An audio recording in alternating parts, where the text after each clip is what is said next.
पिछले लेक्चर्स में हमने देखा यूक्लिड के बारे में जाना। यूक्लिड ने जो हमको पोस्टुलेट्स और एक्सियोम्स दिए थे वो भी हमने जाना, बराबर है।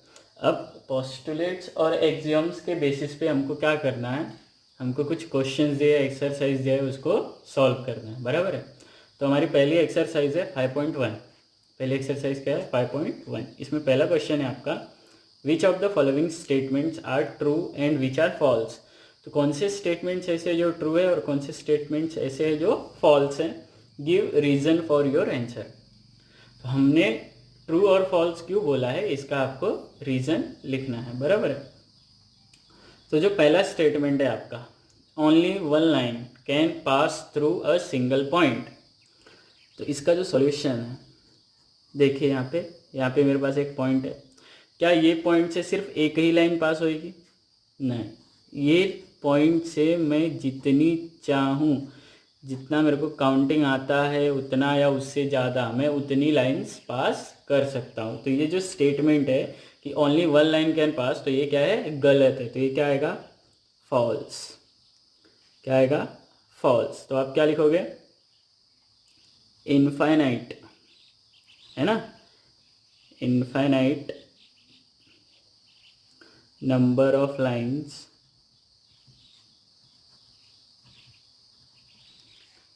can pass through a single point.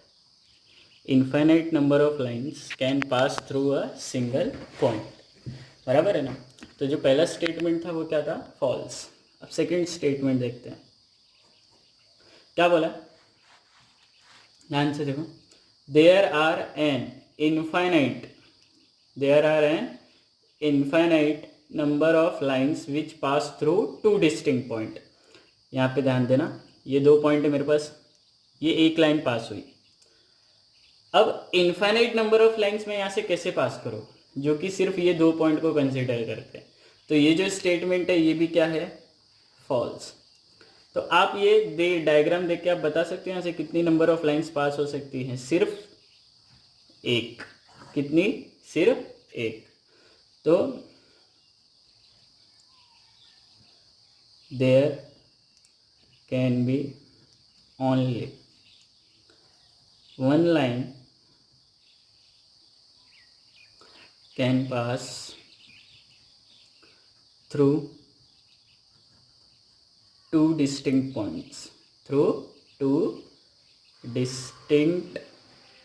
Points, बराबर है। तो दो पॉइंट से सिर्फ एक ही लाइन पास हो सकती है। थर्ड वाला देखो क्या बोला है, a terminated line can be produced indefinitely on both sides. पता है हमने ये पोस्टुलेट पढ़ा था, पोस्टुलेट याद है अगर आपको? Postulate number 2, a terminated line can be produced इंडेफिनिटली। तो ये जो स्टेटमेंट है ये क्या आएगा? ट्रू आएगा। क्या आएगा? ट्रू। अब इसके रीजन में आपको क्या लिखना है? यही स्टेटमेंट लिख देना है। यही जो स्टेटमेंट है आपका कि a terminated line can be produced indefinitely on both the sides, समझ में आया ये ट्रू क्यों है? क्योंकि ये क्या है? यूक्लिड का पोस्टुलेट है। और इसका रीज़न क्या आएगा? क्योंकि ये पोस्टुलेट है, ये सही है, तो इसको ही हमको क्या करना है? लिख देना है। नेक्स्ट वाला देखो क्या बोला है, if two circles are equal then their radii are equal. Solution radii मतलब क्या होता है? जैसे एक सर्कल का जो होता है उसको हम रेडियस बोलते हैं, और रेडियस का जो प्लूरल फॉर्म होता है ना, एक से ज़्यादा होते हैं तो वो प्लूरल हो जाता है ना, तो उसको हम क्या बोलते हैं? रेडियाई बोलते हैं। जब प्लूरल फॉर्म में आ जाता है तो वो रेडियाई हो जाता है। यहाँ पे दो सर्कल की बात चल रही है, इसलिए यहाँ पे क्या लिखा है? रेडियाई लिखा है, बराबर है। तो बोला है कि अगर दो सर्कल्स इक्वल है, दो सर्कल्स इक्वल कब होंगे पता है? जब वो एक दूसरे को कोइंसाइड करेंगे, है ना। हमने पढ़ा था, देखो एग्जाम पढ़ा था, things which coincide with one another. देखो यहाँ पे things which coincide with one another are equal to one another. तो जब दो सर्कल एक दूसरे को कोइंसाइड करेंगे तो ये क्या होंगे, इक्वल होंगे, बराबर है ना। तो देखो if two circles are equal then their radii are equal, तो ये स्टेटमेंट क्या आएगा, ट्रू, है ना। तो इसका अगर आपको रीज़न लिखना है तो आप रीज़न भी लिख सकते हो, नहीं तो आप यही स्टेटमेंट भी लिखोगे तो भी चलेगा। तो हम रीज़न क्या लिख सकते हैं कि if things coincide each other are equal to one another. अब यहाँ पे आपने को क्या बोला है कि इक्वल है, इक्वल है मतलब क्या करेंगे, कोइंसाइड करेंगे, बराबर है ना। इक्वल है मतलब कोइंसाइड करेंगे। और हाँ, हमेशा ये ज़रूरी नहीं होता है कि अगर इक्वल है तो कोइंसाइड ही करेगा, लेकिन यहाँ पे बोला है कि इक्वल है, कोइंसाइड करेगा, और देयर रेडियाई क्या होएगा, इक्वल होएगा। तो देयर फॉर देयर है ना, therefore their radii are equal, क्योंकि वो क्या कर रहे हैं, एक दूसरे को कोइंसाइड। यहाँ पे हम क्या मान के चल रहे हैं कि अगर वो इक्वल है तो वो कोइंसाइड करेंगे, बराबर है ना। चलो फिफ्थ वाला, इसको ध्यान से देखना। पता है हमने एक एक्सियम पढ़ा था, एक्सियम पढ़ा था, क्या पढ़ा था axiom, things which are equal to same thing.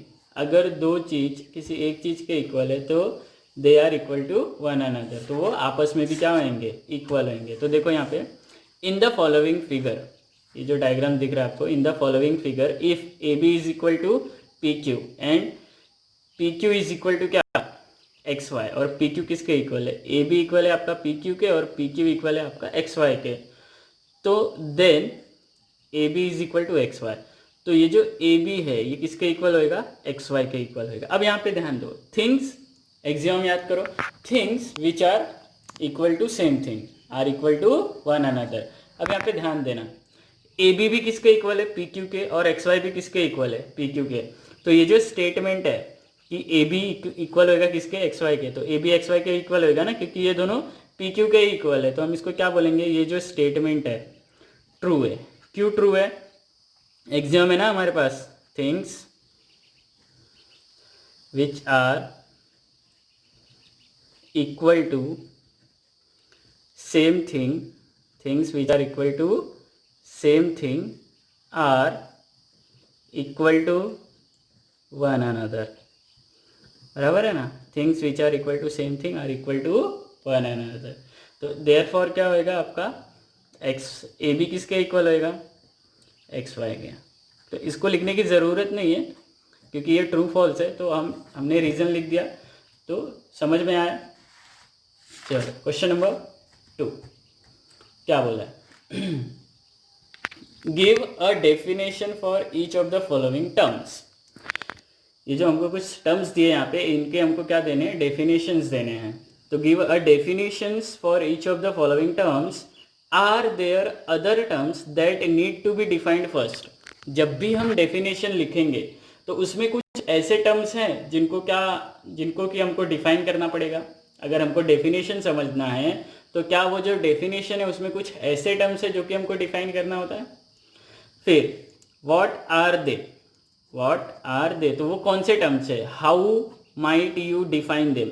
तो हमको ये जो क्वेश्चन है ना, हमको सिर्फ पॉइंट्स के नाम बताने कि कौन कौन किस किस टर्म्स को हमको डिफाइन करना है, और उन टर्म्स को हमको दोबारा डिफाइन करने की ज़रूरत नहीं है, बराबर है। तो सबसे पहला क्या बोला है, देखो पैरेलल लाइंस। अब ध्यान से सुनना, हमको करना क्या है। तो पहला जो स्टेप है, पहले हमको क्या करना है, पैरेलल लाइंस का डेफिनेशन लिखना है। पहला पैरेलल लाइंस का डेफिनेशन लिखना है। तो lines which do not intersect each other are called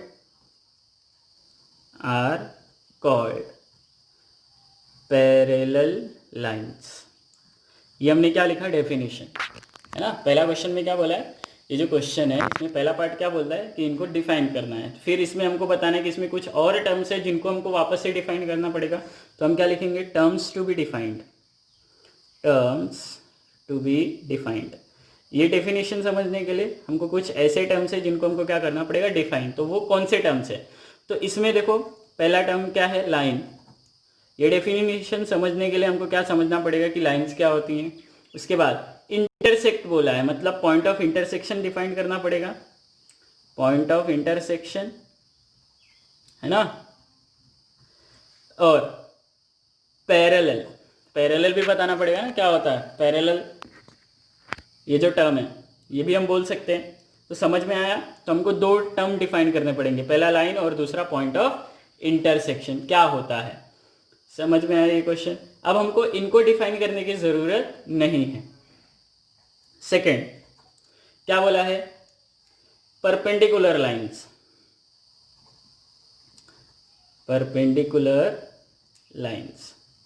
अगर आप इसको डायग्राम के थ्रू भी दिखाना चाहे तो भी दिखा सकते हो। पैरेलल लाइंस कैसी होंगी, ऐसी ना, जो एक दूसरे को इंटरसेक्ट नहीं करेंगे। तो इनको हम कौन सी लाइंस बोलते हैं, पैरेलल लाइंस, बराबर है।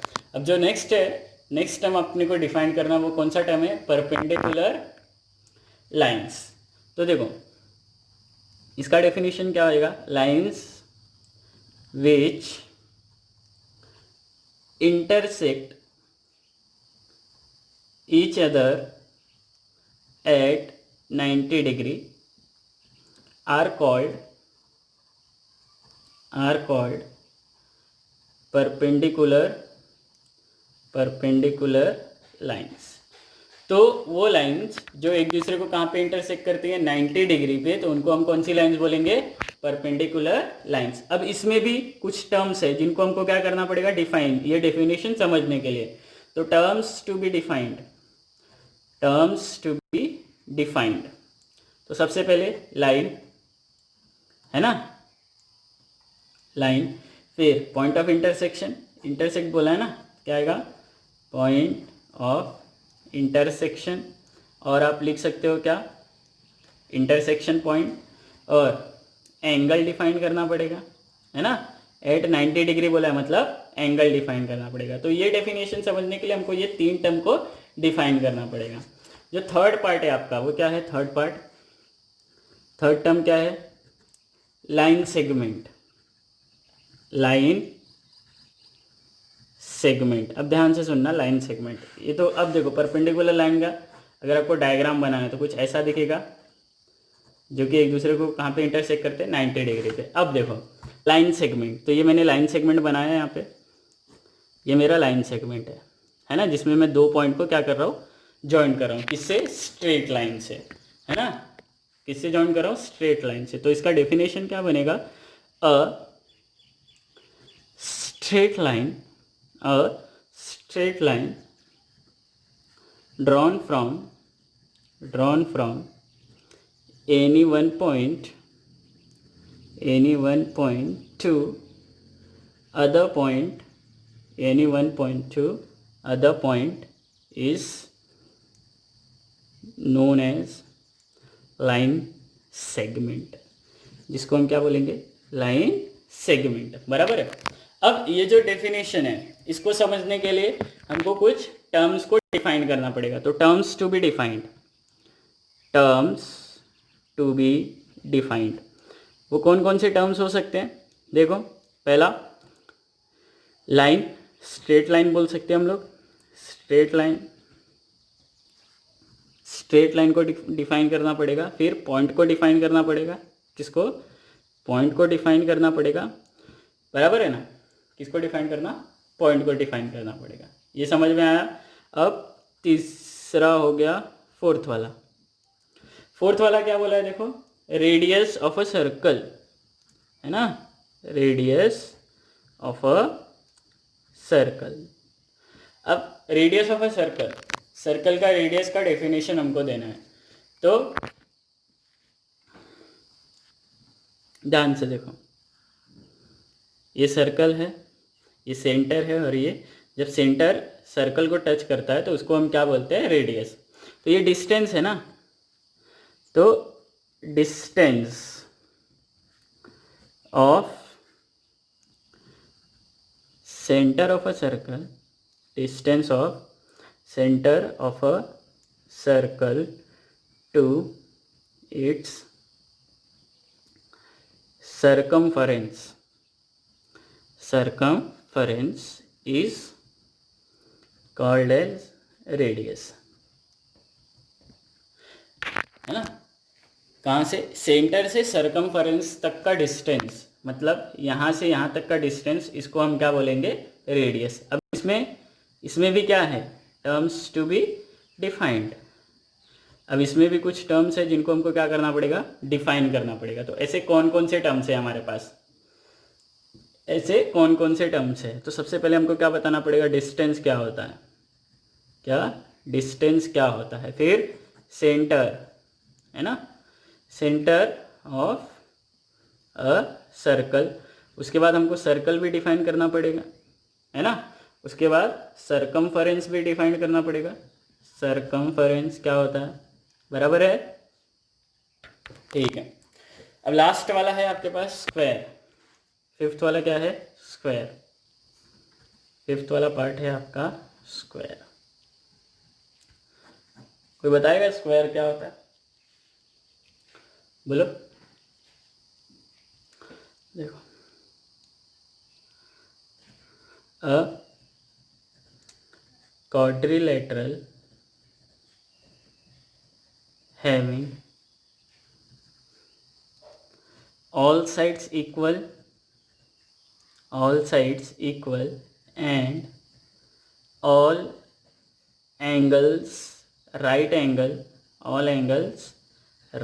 angle is known as square, ठीक है। अब इसमें भी हमको क्या बताना है? Terms to be defined. क्या आएगा? Terms to be defined. तो सबसे पहला टर्म क्या डिफाइन करना पड़ेगा कि क्वाड्रिलेटरल क्या होता है ना। क्वाड्रिलेटरल क्या होता है। उसके बाद क्या बताना पड़ेगा?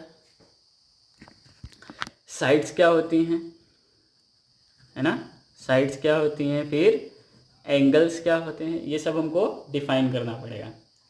बराबर है। तो आज हम सिर्फ 2 क्वेश्चन किया हमने, और ये 2 क्वेश्चन आपको अच्छे से लिख के मुझे सेंड करना है। बराबर है। बाकी ये जो एक्सरसाइज है इसका जो नेक्स्ट पार्ट है, क्वेश्चन नंबर 3, 4, 5, 6, 7, ये हम नेक्स्ट लेक्चर में करेंगे। आपको अगर कोई भी डाउट है, पिछले लेक्चर्स में भी डाउट है, इसमें भी कोई भी डाउट है, तो आप मुझे मैसेज कर सकते हो।